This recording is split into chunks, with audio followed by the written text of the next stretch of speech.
Assalamualaikum warahmatullahi wabarakatuh. Kepada yang terhormat Ibu Rizky Fajar-Rahmawati selaku dosen pengampu mata kuliah Teknologi Informasi Bank Syariah, dan kepada teman-teman semua yang berbahagia. Sebelumnya kami ucapkan terima kasih atas waktu yang diberikan kepada kelompok kami untuk melakukan presentasi pada kesempatan kali ini. Kami dari kelompok 3 dengan anggota saya sendiri ada Diki Wahyu Darmanto dengan NIM 4022000135. Kemudian ada rekan saya Dela Cahyanti dengan NIM 4022000130. Kemudian ada Farah Dinka Risma Fahira dengan NIM 4022000145. Dan ada Tantri Oktavin Karisma Putri dengan NIM 4022000087. Pada kesempatan ini kami akan mempresentasikan materi yang berjudul Perkembangan Teknologi Komputer di Industri Perbankan. Yang pertama ada teknologi informasi dalam perbankan. Di perbankan nasional lebih relatif maju dibandingkan sektor lainnya. Bank Indonesia sendiri lebih sering menggunakan teknologi sistem informasi atau TSI perbankan untuk semua terapan teknologi informasi dan komunikasi pada layanan perbankan. Peran teknologi informasi bagi dunia perbankan sangatlah penting karena dalam melakukan kegiatan bank seperti bank menggunakan metode input, proses, dan output. Salah satunya adalah pada mesin hitung uang yang digunakan teller pada bank. Selanjutnya ada konsep untuk membangun sistem teknologi pada perbankan. Persaingan yang ketat antara bank menuntut untuk meningkatkan pelayanan melalui penerapan teknologi informasi canggih yang lebih efektif, aman, dan terkendali dalam proses transaksi sehari-hari. Bank perlu melakukan praktik pelayanan berbasis digital kepada nasabah melalui internet, yang dalam praktiknya perbankan dapat melakukan cyberbanking, yakni suatu cara atau bentuk pelayanan kepada nasabah dengan cara menghubungkan pelayanan ke dalam suatu sistem atau EFT, Electronic Fund Transfer, yang mana jika nasabah menggunakan layanan internet, maka transfer elektronik dapat dilakukan dengan mudah dan cepat. Adanya cyberbanking akan memotivasi dunia perbankan dan dunia teknologi informasi untuk berkembang dan berinovasi demi kepuasan nasabah. Berikutnya adalah perkembangan teknologi komputer di perbankan. Ada 4 perkembangan teknologi komputer dalam dunia perbankan, yang mana yang pertama adalah adanya transaksi berupa transfer uang via mobile maupun via teller. Dalam hal ini ada beberapa teknologi yang dikembangkan, seperti salah satunya adalah mobile banking yang sudah mulai diterapkan di berbagai bank yang ada di Indonesia. Kemudian adanya ATM atau Automatic Teller Machine, di mana ATM ini akan memudahkan nasabah untuk melakukan transaksi dimanapun selama itu masih ada mesin ATM. Jadi nasabah tidak harus selalu datang ke teller untuk melakukan transaksi-transaksi yang diperlukan. Kemudian yang ketiga ada penggunaan database di berbagai sektor perbankan. Karena seiring dengan berkembangnya teknologi komputer, maka semua database atau data-data yang bersifat internal dalam dunia perbankan itu dapat dikelola menggunakan sistem elektronik. Jadi tidak harus berupa bentuk lembar-lembar seperti pada umumnya. Kemudian yang keempat ada sinkronisasi data-data pada kantor cabang dengan kantor pusat. Dalam hal ini perbankan di kantor cabang akan lebih mudah untuk berkoordinasi dengan kantor pusat dikarenakan sudah adanya perkembangan teknologi. Jadi semua data, basic data yang ada di kantor cabang itu dapat dikonfirmasi atau divalidasi dengan mudah dan cepat karena bank dapat langsung mengirimkan data-data tersebut dari kantor cabang ke kantor pusat. Baik, itu presentasi dari saya. Selanjutnya akan dipresentasikan oleh Dila Cahyanti. Baik, terima kasih Diki. Di sini saya akan menyampaikan presentasi selanjutnya. Kriteria pemilihan teknologi perangkat lunak perbankan. Fasilitas pengolahan data yang tersedia di bank saat ini merupakan hasil kemajuan teknologi dan kebutuhan untuk menjalankan operasi secara sistematis dan baik sesuai dengan aliran masuk dan keluar dana bank. Kemudian fasilitas tersebut berfungsi untuk menangani, memilih, menghitung, menyusun, melaporkan, dan mengirimkan informasi. Hal ini memerlukan pemilihan software komputer mengingat jenis software yang ada dan ditawarkan di pasar relatif banyak. Sebagai contoh, bank yang kapasitasnya relatif kecil, misalnya BPR, kurang relevan bila menggunakan sistem aplikasi komputer yang menyediakan fasilitas transaksi dalam valuta asing atau pengelolaan giro. Hal ini mengingat bahwa BPR tidak boleh melakukan transaksi dalam valuta asing yang tidak ikut dalam lalu lintas pembayaran giro. Kemudian, di sini saya akan menjelaskan mengenai kriteria pemilihan software komputer perbankan yang baik sesuai dengan kebutuhan bank secara umum berdasarkan pertimbangan-pertimbangan berikut. Yang pertama ada kemampuan dokumentasi atau penyimpanan data.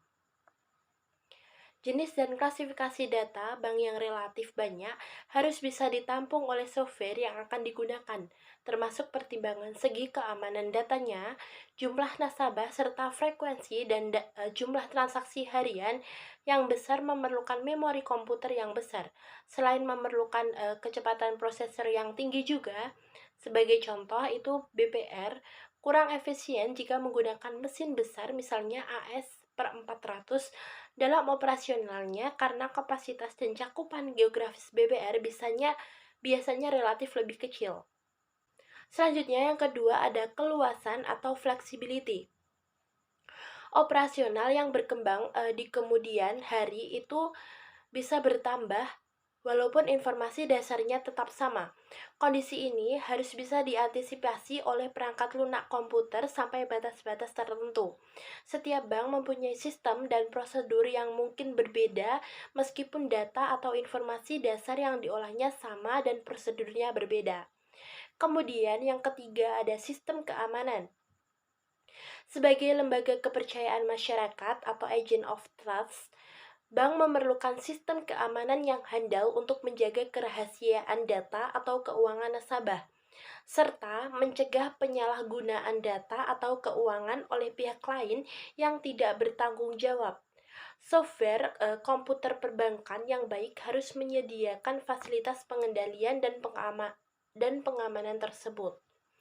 Kemudian yang keempat ada kemudahan penggunaan user friendly. Itu adalah pengertian mudah dioperasikan bukan berarti setiap pemakai atau user bisa mengakses ke software tersebut, tetapi petugas yang memang mempunyai kewenang mudah mengoperasikan proses yang menjadi tanggung jawabnya.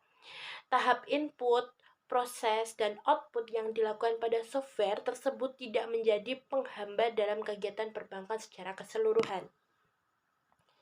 Selanjutnya yang kelima ada sistem pelaporan atau reporting system. Data atau informasi yang dibutuhkan harus bisa disajikan dalam bentuk yang jelas dan mudah dimengerti. Bank memerlukan laporan-laporan yang lengkap dan jelas tersebut terutama dalam proses pemeriksaan atau audit atau penyajian laporan yang bisa dimengerti oleh pihak-pihak yang berkepentingan dengan harapan keuangan setiap bank menjadi lebih transparan dan bisa dipertanggungjawabkan. Kemudian yang keenam ada aspek pemeliharaan.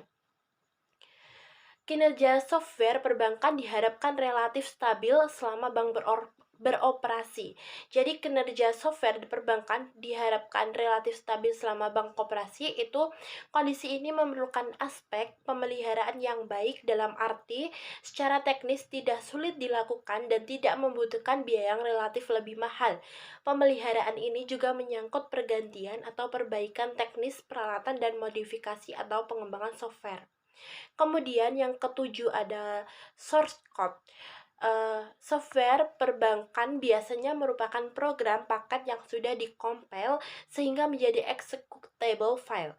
File program tersebut relatif tidak bisa dirubah atau dimodifikasi seandainya bank menginginkan perubahan atau fasilitas tambahan dari software tersebut.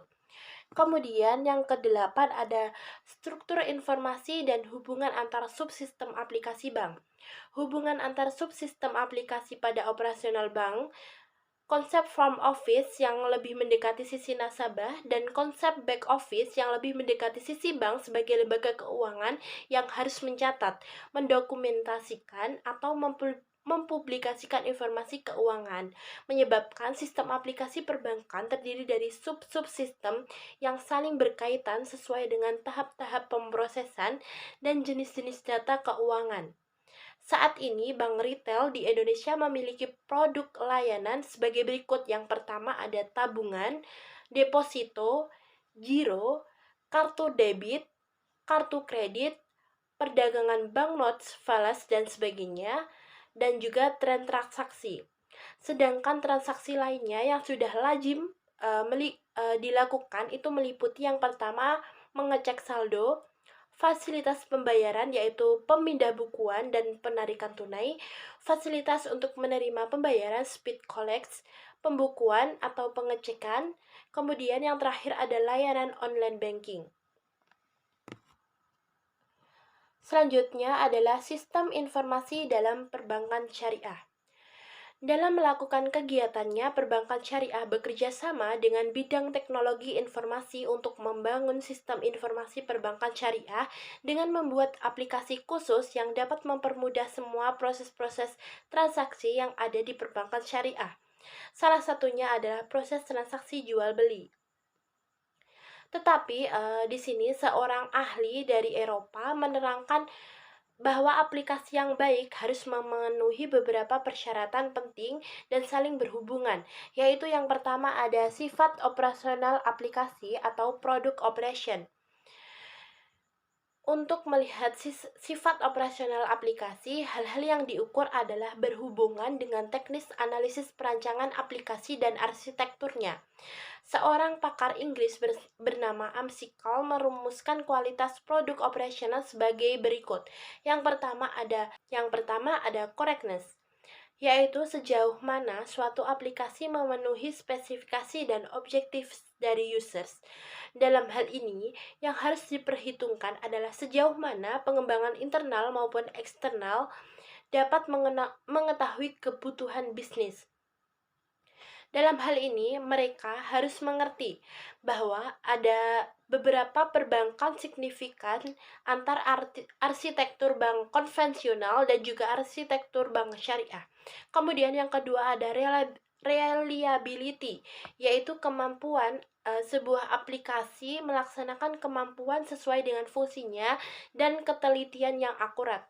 Kemudian yang ketiga ada efisiensi, yaitu seberapa besar kapasitas parameter yang mendukung modul-modul yang saling berkaitan untuk memudahkan user membuat produk, interfacing antar modul, serta interfacing terhadap aplikasi lain yang mungkin dihubungkan untuk mendukung suatu transaksi. Kemudian yang keempat ada integrity, yaitu sejauh mana akses ke aplikasi dan data olah pihak yang tidak berhak dapat dikendalikan, seberapa tinggi akurasi dan tingkat security yang dimiliki. Dan yang terakhir ada usability, yaitu faktor ini menentukan sejauh mana kemudahan user mempelajari, menggunakan, mengerti output yang dihasilkan. Baik, cukup sekian. Saya rasa sudah cukup presentasi dari saya. Selanjutnya presentasi akan dilanjutkan oleh rekan saya Faradin Karisma Fahira. Baik, terima kasih kepada Dila Cahyanti. Penjelasan selanjutnya akan saya lanjutkan. Yang kedua ada kemampuan aplikasi dalam menjalani perubahan atau yang dimaksud product revision. Dalam perjalanan suatu usaha senantiasa terdapat perubahan-perubahan baik dari sisi strategi maupun perubahan yang diakibatkan oleh regulasi. Oleh karena itu, ada beberapa faktor pokok yang harus dipertimbangkan. Adalah yang pertama maintainability, yaitu usaha untuk menemukan perbaikan dari kesalahan yang dimaksud error maupun usaha untuk melakukan perubahan. Yang kedua ada flexibility, yaitu usaha yang diperlukan untuk melakukan modifikasi terutama terhadap aplikasi yang berhubungan dengan hal-hal operasional. Yang ketiga testability, yaitu usaha yang diperlukan untuk menguji atau memastikan suatu aplikasi telah sesuai dengan kebutuhan bisnis atau yang disebut business requirement, comply dengan regulasi yang ada dan lain sebagainya. Selanjutnya ada daya adaptasi software terhadap lingkungan baru atau yang disebut project transition, software pendukung, delivery channel maupun hardware yang terus dikembangkan untuk mengembangkan aplikasinya sehingga dapat beradaptasi terhadap lingkungan baru. Delivery channel merupakan salah satu faktor yang harus diperhitungkan dalam pengembangan bisnis di masa depan, mengingat arah perbankan dunia menuju sistem cyber banking atau yang disebut bank maya. Untuk mengantisipasi hal tersebut, maka perlu dilakukan penguji terhadap aplikasi. Apakah aplikasi yang bersangkutan sanggup melakukan hubungan dengan aplikasi lain dalam platform yang berbeda atau interoperability, baik secara langsung maupun dengan perantara perangkat lain atau yang dimaksud middleware. Aplikasi pembiayaan di perbankan syariah pada umumnya dibuat untuk melakukan pencatatan transaksi atau produk dalam itu sendiri, serta untuk mengelola data yang diperlukan dalam pembiayaan syariah agar terkomputerisasi dan lebih akurat sehingga tidak akan mengalami human error atau redundansi data. Selanjutnya,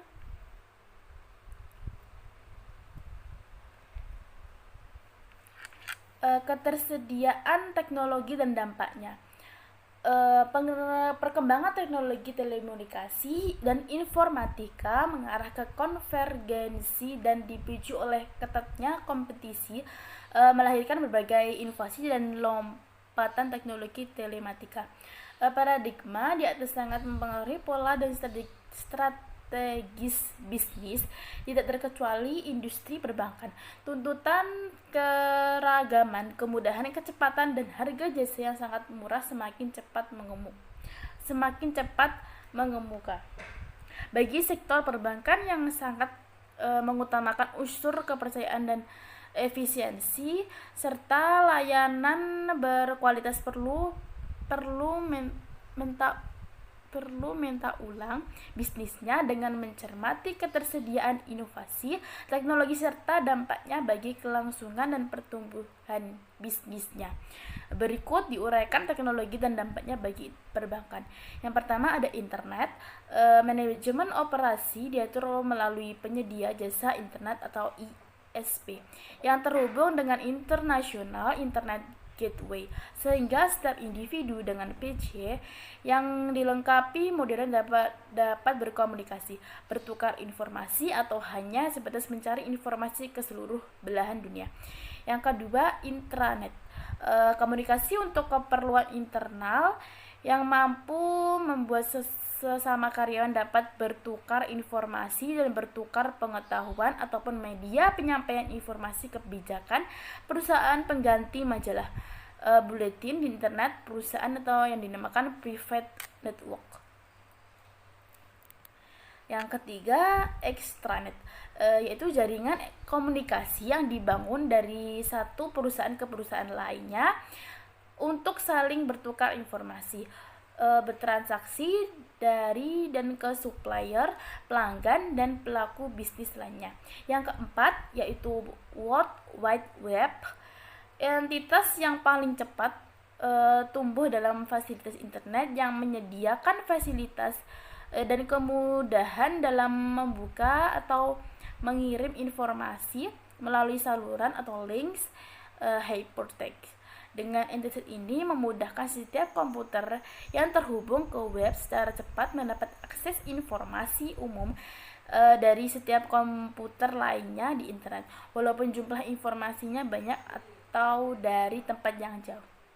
Yang kelima yaitu e-commerce, yaitu menjadikan setiap individu atau perusahaan dapat secara langsung tersambung secara digital ke perusahaan atau individu lainnya untuk melakukan transisi bisnis. Dan yang kelima, e-governance, yaitu menyediakan yaitu sistem informasi pemerintahan yang berbasis web dan internet protokol untuk meningkatkan pelayanan pemerintah kepada warganya secara cepat dan murah. Contohnya aplikasinya meliputi KTP, pajak, fiskal, dan SIM online. Yang ketujuh, source, yaitu suatu bentuk sistem informasi manajemen pengelolaan pendapatan hasil eksplorasi sumber daya alam atau SDA yang saat ini masih diimplementasikan di bidang kelautan, di mana pemerintah selaku kandungan kekayaan alam, kebijakan eksploitasi, baik pola bagi hasil dan tata cara pembayarannya. Pendapatan bagi hasil dengan investor yang mengeksploitasi SDA tersebut dikelola secara online ke bank.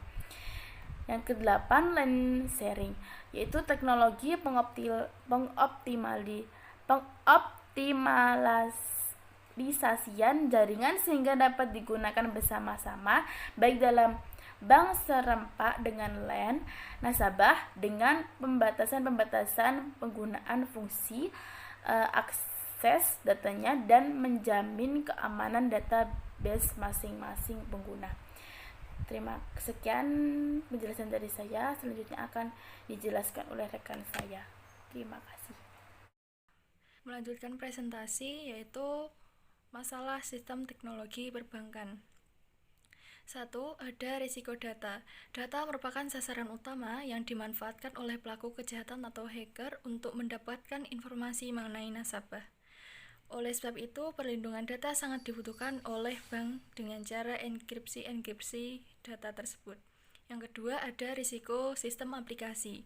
Sistem aplikasi merupakan sistem software aplikasi yang digunakan oleh bank dalam memberi fasilitas kepada nasabah. Layanan yang dapat dilakukan oleh nasabah adalah transaksi. Kemudian yang ketiga, ada risiko teknologi. Teknologi berpengaruh terhadap sistem aplikasi komputer yang digunakan oleh bank. Oleh sebab itu, diperlukan teknologi yang dapat memberi keamanan sehingga terhindar dari tindakan kejahatan. Kemudian ada risiko fasilitas. Fasilitas yang didapatkan nasabah harus sudah dapat bekerja dengan baik, agar nasabah dapat memahami fasilitas transaksi dan mengambil uang dengan nyaman. Kemudian ada risiko nasabah. Pihak bank juga perlu memberi informasi mengenai cara agar tabungan nasabah tidak dibobol oleh penjahat, seperti menjaga kerahasiaan PIN dan memperhatikan kondisi fisik ATM. Kemudian, fungsi teknologi informasi. Fungsi teknologi informasi dalam perbankan yaitu untuk meningkatkan daya saing bank yang ditunjukkan dengan kecepatan, ketepatan, efisiensi, produktivitas, validitas, dan pelayanan yang semakin meningkat.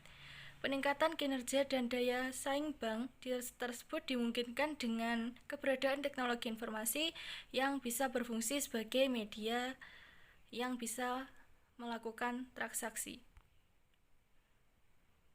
Kemudian ada contoh kasus dalam perbankan. Kasus dalam perbankan salah satunya adalah motif pembobolan ATM. Bentuknya adalah menyalahgunakan data dalam pemanfaatan anjungan tunai mandiri atau ATM. Kejahatan ini telah membuat nasabah resah. Uang nasabah pun dikuras habis tanpa sepengetahuan si pemilik tabungan. Peristiwa seperti ini marak terjadi seperti di Jakarta dan Bali. Kenyamanan penggunaan mesin ATM kini masih melemah. Hal ini berdampak buruk dan menimbulkan kerugian bagi pihak nasabah maupun pihak bank. Sekian presentasi dari kelompok kami, kurang lebihnya mohon maaf. Wassalamualaikum warahmatullahi wabarakatuh.